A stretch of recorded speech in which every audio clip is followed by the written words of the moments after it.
Hello everyone, আসসালামু আলাইকুম। আশা করি সবাই ভালো আছেন। তো আজকের ভিডিওটি হচ্ছে কিভাবে আপনি আপনার হাতে থাকা স্মার্টফোন দিয়ে পাসপোর্ট সাইজের ছবি তৈরি করবেন।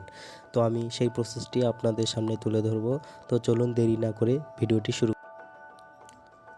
তো প্রথমে ক্রোমে যাবেন। ক্রোমে যাওয়ার পর সার্চ বারে গিয়ে লিখবেন কাটআউট প্রো।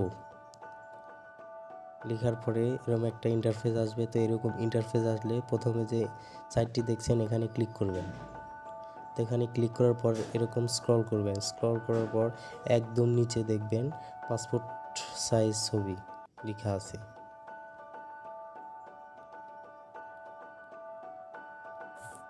তো পাসপোর্ট সাইজ ছবি লেখা আছে ওইটাতে ক্লিক করবেন। তো ক্লিক করার পর এরকম ইন্টারফেস আসবে। তো এরকম ইন্টারফেস আসলে আপলোড ইমেজ এখানে ক্লিক করবেন। তো এখান থেকে একটি ছবি সিলেক্ট করবেন। আমি এই ছবিটি সিলেক্ট করছি। তো ছবিটি সিলেক্ট করার পর এরকম ইন্টারফেস আসবে। তো এরকম ইন্টারফেস আসলে এখানে ফটো স্পেসিফিকেশন আছে, এখানে ক্লিক করবেন। এখানে ক্লিক করে বাংলাদেশ সিলেক্ট করবেন।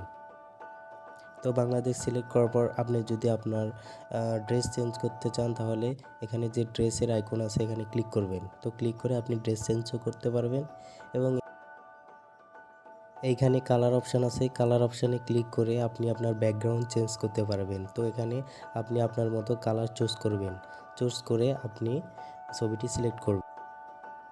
সিলেক্ট করার পর ডান আইকনে ক্লিক করবেন। তো ডান আইকনে ক্লিক করার পর এখানে আপনি আপনার ছবিটি ডাউনলোড করে নেবেন।